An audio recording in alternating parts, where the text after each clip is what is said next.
নমস্কাৰ, মই বেদান্ত লস্কৰ। আজি কংগ্ৰেছ দলৰ সভাপতি গৌৰৱ গগৈ কৈছে যে কংগ্ৰেছ দলে এইবাৰ 2024 বিধানসভা নিৰ্বাচনত 124টা সমষ্টিৰ ভিতৰত 100টা সমষ্টিতেই কংগ্ৰেছ দল অকলেই নিৰ্বাচনত প্ৰতিদ্বন্দ্বিতা কৰিব।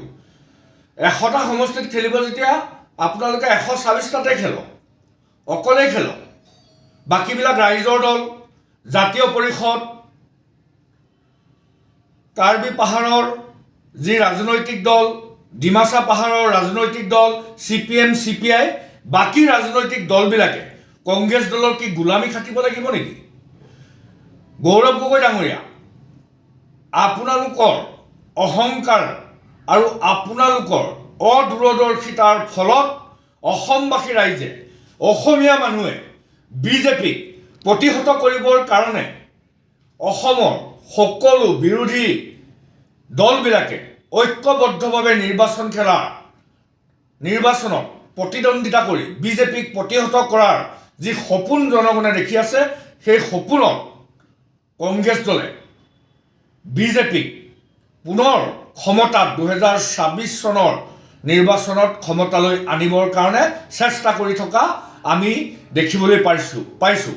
এইকাৰণে এই কথাটো ক'বলৈ বাধ্য হৈছোঁ যে কংগ্ৰেছ দলটোৱে যুগ যুগ ধৰি বিজেপিয়ে যেনেকৈ প্ৰতাৰণা কৰিছে, কংগ্ৰেছেও কোনো গুণে অসমবাসী ৰাইজক, অসমীয়া জাতিটোক কোনো গুণে প্ৰতাৰণা কমকৈ কৰা নাই।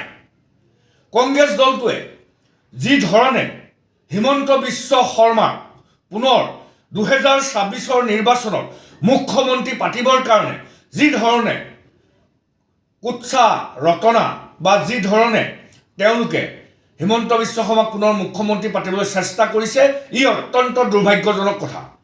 আমি জানোৱেই কংগ্ৰেছ দলটোত যেতিয়া কাৰ্যনিৰ্বাহক হয়, সেই কাৰ্যনিৰ্বাহকৰ যিবিলাক সিদ্ধান্ত লোৱা হয়, সেই সিদ্ধান্তবিলাক প্ৰচিডিং নকৰা আগতেই অসমৰ মুখ্যমন্ত্ৰী ডক্টৰ হিমন্ত বিশ্ব শৰ্মাৰ হাতত গৈ প্ৰচিডিং নেলেখাকৈ যি সিদ্ধান্ত হ'ল, সেই কথা হিমন্ত বিশ্ব শৰ্মাই প্ৰচিডিং নেলেখাৰ আগতেই গম পায়। এতিয়াও কংগ্ৰেছ দলটোত হিমন্ত বিশ্ব শৰ্মাৰ মানুহ ভৰি আছে। আজি ৰকিবউদ্দিন আহমেদৰ কথাকেই কওক। আজি কংগ্ৰেছ দলটোৰ পৰা MLA জিকাৰ পিছত কিমানজন MLA এতিয়া বিজেপিৰ লগত আছে? কংগ্ৰেছ দলটোক স্পষ্টভাৱে সকীয়াই দিব খুজিছোঁ, অসমীয়া জাতিক যাতে নিৰ্বাচনৰ যি ঐক্যবদ্ধ ৰাজনীতি, এই ঐক্যবদ্ধ ৰাজনীতিৰ পৰা আঁতৰি গৈ 100টা বিধানসভা সমষ্টিত নিৰ্বাচনত প্ৰতিদ্বন্দ্বিতা কৰি এই ধৰণৰ যি ধৰণে অহংকাৰ ইগ' দেখুৱাই অসমীয়া জনগণক প্ৰতাৰণা কৰিব খুজিছে, ই অত্যন্ত গৰিহণাযোগ্য কথা। সময় থাকোঁতেই কংগ্ৰেছ দলে নিজৰ বুকুত হাত থৈ এবাৰ সুধি চাওক যে অসমৰ ৰাইজে কি বিচাৰিছে আৰু অসমৰ ৰাইজৰ বিৰুদ্ধে গৈ কংগ্ৰেছে কি কৰিব বিচাৰিছে।